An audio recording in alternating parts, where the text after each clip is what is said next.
This Birding Adventures episode is powered by Nikon, your world leader in optics since 1917. Welcome to another episode of Nikon's Birding Adventures TV.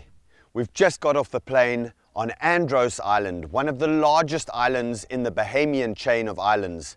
On this episode, we're going in quest of some very special birds, piping plovers, great lizard-cuckoos, and our golden bird for this episode, the very rare and critically endangered endemic bird, the Bahama Oriole.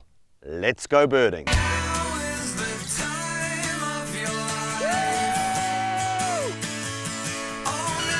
that was awesome.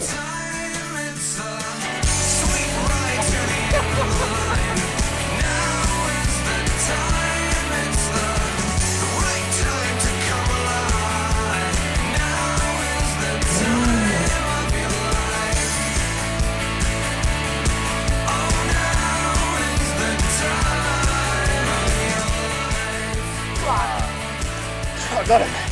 Looks like we can get out into the ocean. I'm about to get in the cage with Australian saltwater crocodiles, and I'm going to fly like the birds. Oh! I will never forget this moment. Let's go birding.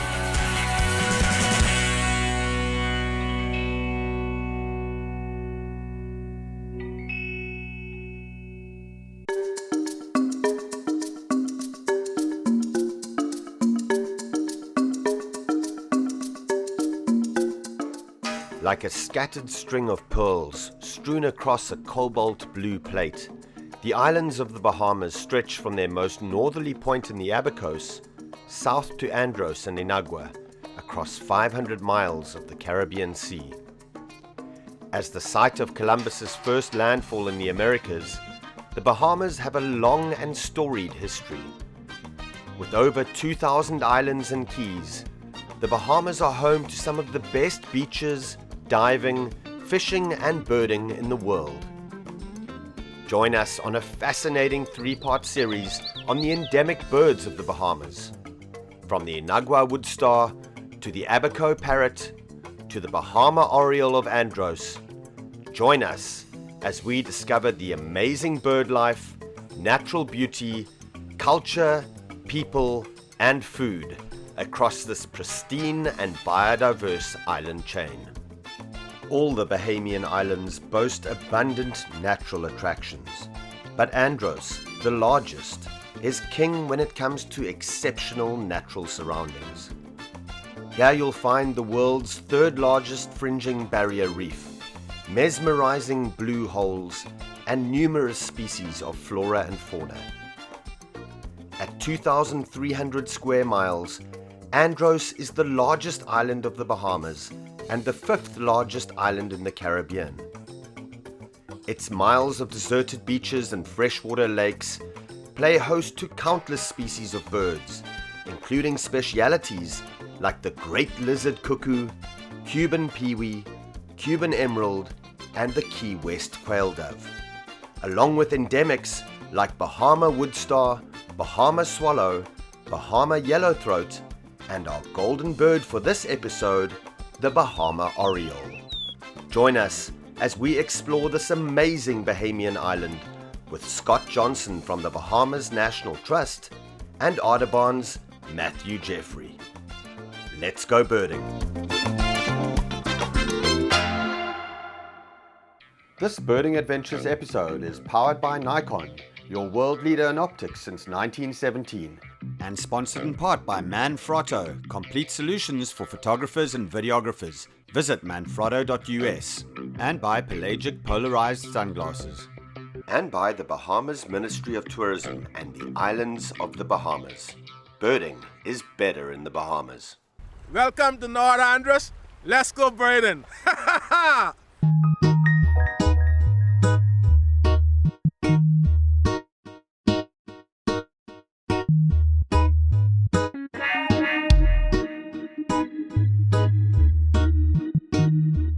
We're in the Jolta Keys, right in the north of Andros, and we're with Matt Jeffries, who heads up the Piping Plover Winter Recovery Initiative. And today, we're heading out to go and look at this endangered species. The tide's coming in, So we've got to move pretty quickly to try and get these birds. Let's get moving.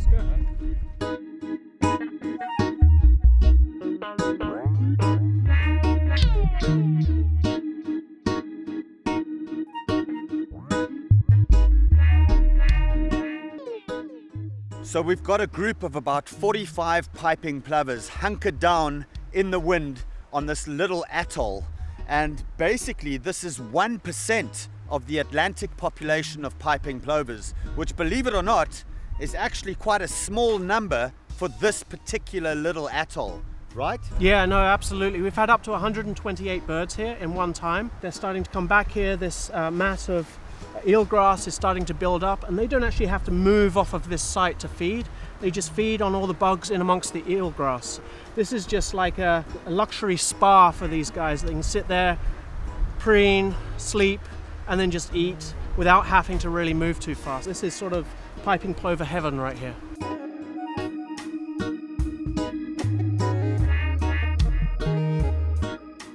Matt, there's more birds than 45 here.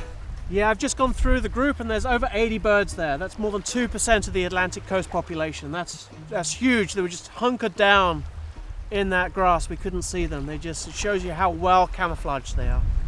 And you're not going to see these kind of numbers of piping plovers in the United States, maybe in Texas, right? That's right. These are the biggest numbers you're going to see pretty much anywhere. This is really a special place. It's only 80 birds. Doesn't sound like a lot, but for this particular species, which is endangered, it's a huge number. What are we looking at globally in terms of the global population now? The estimate's around 8,000 birds globally, about 4,500 birds on the east coast approximately. So you can do the math pretty easily. We got a lot of birds here.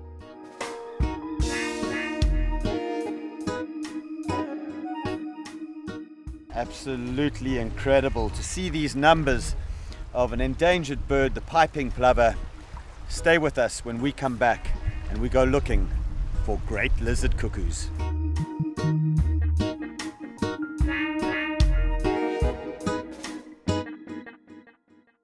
This Birding Adventures episode is powered by Nikon, your world leader in optics since 1917, and by the Bahamas Ministry of Tourism and the islands of the Bahamas.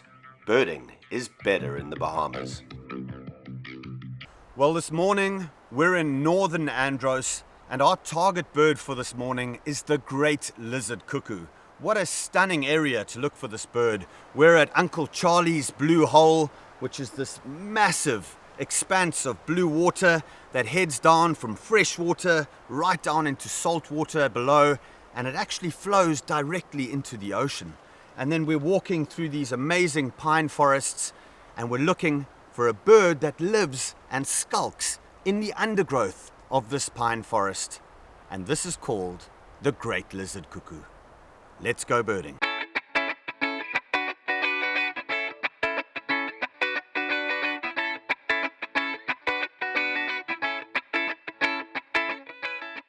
One of the hardest birds to find on Andros is the great lizard-cuckoo. And we've just found one at one of the blue holes in the north of Andros Island. What a stunningly large cuckoo. It's almost the size of a roadrunner, and yet this is a true cuckoo. Wow.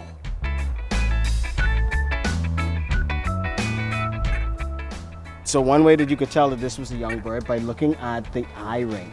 In full adults, ASYs, they have a reddish eye ring, a red eye ring, but this one here has more of a yellowish brown eye ring. So this is probably a hatchier bird or a young bird, and you can find this bird on only 2 islands in the Bahamas, Andros and Eleuthera. Wow, what a job, man. All right, Good excellent stuff. work, excellent work. Well done. Aline, that's amazing. Awesome. We looked for that bird this is our 3rd day, and finally we found him. Now this bird is also found on the island of Cuba, but it's believed through recent morphological and genetical testing that this may be an entirely separate species, yet another Bahamian endemic if it does become the Bahama lizard-cuckoo.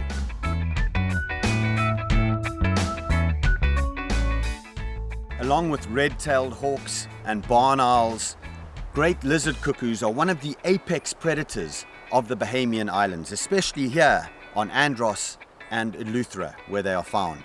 They'll eat just about anything that they can get those massive bills on.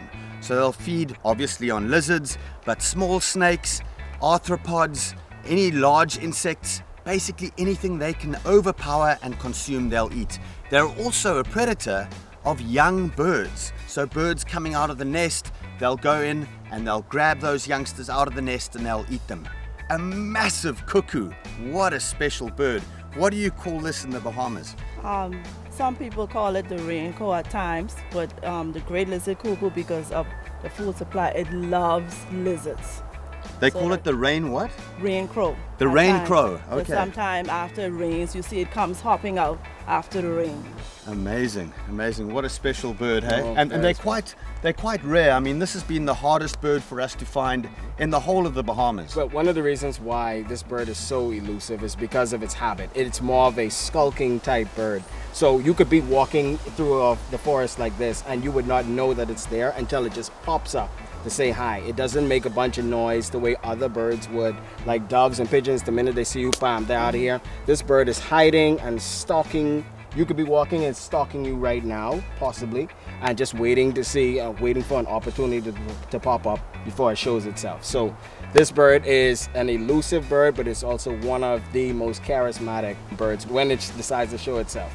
It will stand there and just say, hey, I'm here, take a picture of me, I look great, and then it will go off on its merry way. So really cool bird. And tell us a little bit about the conservation of this bird, because there are only so few left. There can't be more than several thousand of these left in the world. That's true. So what is happening now is that we are still trying to do some research on this bird, as well as with another critically endangered bird called the Bahama Oriole. And one of the things that we are doing, one of the things that we continue to help to push is the establishment of national parks. When you have national parks, these protected areas help to conserve and protect incredibly rare and important species of birds that you could find in the Bahamas. And currently in the Bahamas, we have 32 national parks protecting over 2 million acres of land in the Bahamas, land and sea. So the more national parks we have, the better for our species. And the better for our great lizard cuckoos. That's right. All right. So in Andros, we are really cuckoo for cuckoos. And I advise you and I would recommend you come to Andros so you can come just as cuckoo as we are for great lizard cuckoos. This Birding Adventures episode is powered by Nikon, your world leader in optics since 1917. And sponsored in part by Manfrotto, complete solutions for photographers and videographers. Visit manfrotto.us. And by Pelagic Polarized Sunglasses. And by the Bahamas Ministry of Tourism and the Islands of the Bahamas. Birding is better in the Bahamas.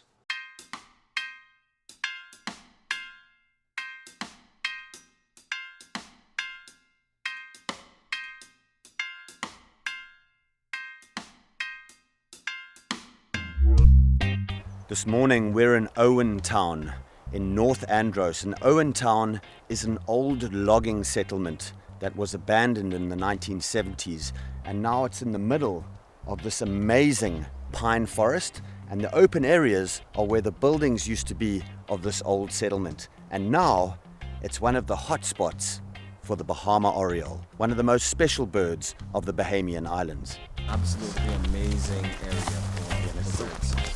You see it? Oh, yeah. There you go. There it is. Yeah. There it is. So we got a nice ASY, adult male, or should I say an adult Bahama Oriole. You see this, James? Yeah, I got it. You got it? Yeah. Okay.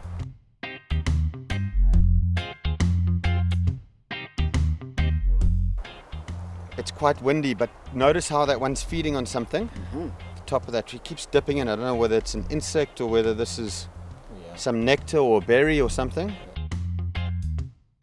But it's also important to note that with the Bahama Oriole, like a few other species of Orioles, they are what you call monomorphic, which means that both the male and the female, they look the same. It's not like dimorphic like a lot of the warblers, in which you have the males looking amazing, brilliant colored. The Bahama Oriole is one of those species that you wouldn't really be able to tell male from female until you have them in hand. There we go. Look at that. Beautiful. We've got both birds. And they're making this kind of chipping call between each other. That's like a contact call, right? Right. So they have a variety of different types of vocalizations that they use throughout the year. But a lot of times you would hear them going beep, beep, beep. or they make that beep, beep, and they make some funny little tweets and whistles. And so that's one way in which helps us identify this bird even from a distance. Can you still see it? I've lost it now. Okay, so it's moving further into the vegetation. Let's move on a bit, see if we can get some more footage.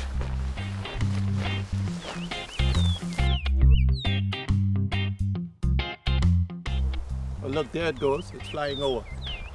There he goes.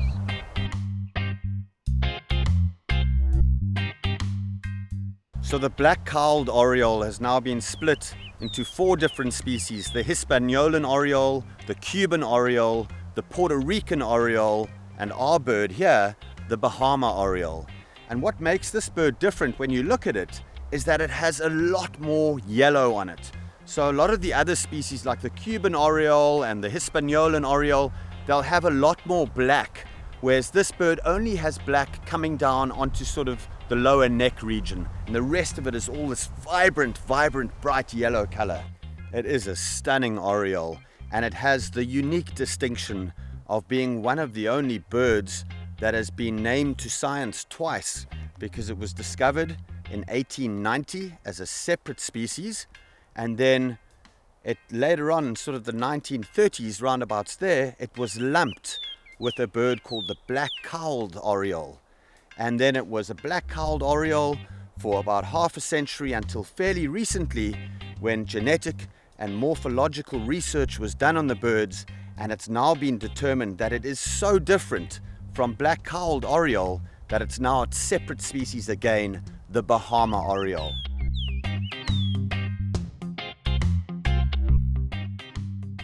The Bahama oriole is listed as critically endangered by the IUCN.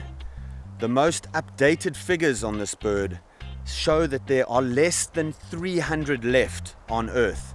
But recent research by the Bahamas National Trust has a really positive outlook, because the numbers are believed to now be a lot higher. Even so, this bird is only found on this island in the Bahamian chain. It used to be found on Abaco as well, but it was extirpated from that island in the 1980s and early 1990s, and now it's only found on Andros. What a spectacular bird, and it's absolutely vital that we spend a lot of research and time and effort in preserving this iconic species of the Bahamas. Some of the threats facing this bird include hurricanes that can come through and devastate the area. Feral cats are possibly a huge problem, as is the destruction of these incredible pine forests. But it's also believed that there may be another cause that's human-induced, and that is the introduction of lethal yellowing disease to the coconut palms. And it's quite possible that these birds have come to depend on the coconut palms for nesting material. Either way, we have to look at all the different threats facing this bird and mitigate these threats for the future survival of this iconic Bahamian species. Owenstown is one of the most amazing spots that you could find, not just the Bahama Oriole, but you could find a variety of different species, including the great lizard-cuckoo. And what we've been doing with observing the birds in this area is we're trying to get as much information about the distribution of this species, especially in north central Andros, so that we could get a better idea of what's the population really like in the Bahamas. This bird is absolutely amazing, critically endangered as was mentioned, and so we got to do everything that we can to help to conserve one of the most iconic birds in the Bahamas. When you have a variety of different types of habitats, such as Owenstown, you have coppice, you have open like grasslands, you have pine woodlands, you have a perfect mosaic of habitats for this bird. And so the more diversity, the better for bird species. As well as the human-induced threats to the species, of course there's hurricanes, which are natural disasters that can decimate an island like this.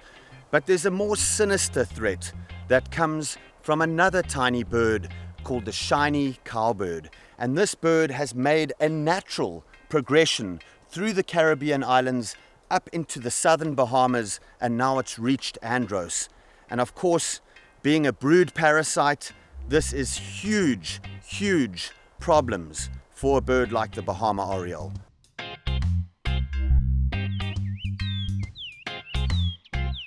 The endemism of Bahamian birds lies in their genetics, because it's quite possible that more island birds from this fantastic island chain will in turn in future become their own separate species.